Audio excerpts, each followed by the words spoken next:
नमस्कार मित्रांनो, गेले काही दिवसात मला अनेकांचे मेसेज आलेत की आम्हाला शेअर मार्केटमध्ये पैसे कमवायचे आहेत, पण सुरुवात कशी करावी? तर आजचा हा व्हिडिओ खास तुमच्यासाठी आहे.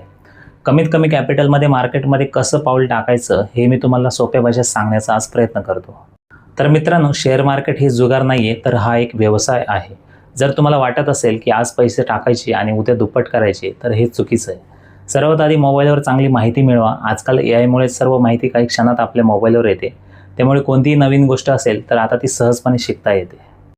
तर मार्केटमध्ये इन्व्हेस्ट करण्यासाठी मोठ्या रकमेची गरज नाही आहे. तुम्ही 500 किंवा 1000 रुपयापासून सुद्धा सुरुवात करू शकता.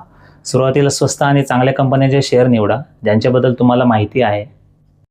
तर सर्वात महत्त्वाचा प्रश्न म्हणजे रिस्क कशी टाळायची. तर कधीही उधार पैसे घेऊन किंवा कर्ज काढून शेअर मार्केटमध्ये गुंतवणूक करू नका. तुमच्याकडे जे जास्तीचे पैसे असतील, जे 1-2 वर्षासाठी लागले नाही तरी चालतील, त्याच पैशांचा वापर करा.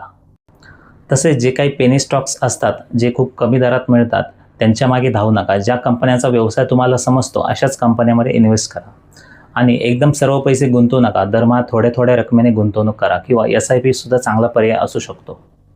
आणि सर्वात महत्त्वाची गोष्ट म्हणजे आजकाल कोणाचेही टिप्स घेऊन इन्व्हेस्ट करू नका. कारण आजकाल खूप सारे टेलिग्राम चॅनल्स आणि WhatsApp ग्रुप आहेत, जे तुम्हाला मेसेज करतात आणि तुम्हाला पैसे डबल करण्याची आशा लावतात.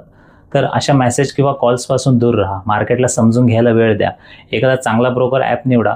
तिथेच तुम्हाला 5 मिनिटात तुमचे डीमॅट अकाउंट रेडी होईल. तर सुरुवात करायला घाबरू नका. पूर्ण माहिती घेऊनच या फील्डमध्ये उतरा व जेवढा वेळ लागला तेवढा लागू द्या. आणि परिपूर्ण नॉलेज असल्याशिवाय ट्रेडिंगमध्ये मोठ्या अमाऊंटने इन्व्हेस्ट करू नका. तुम्हाला या विषयावर जर अजून काही जाणून घ्यायचं असेल तर कमेंटमध्ये नक्की सांगा. धन्यवाद.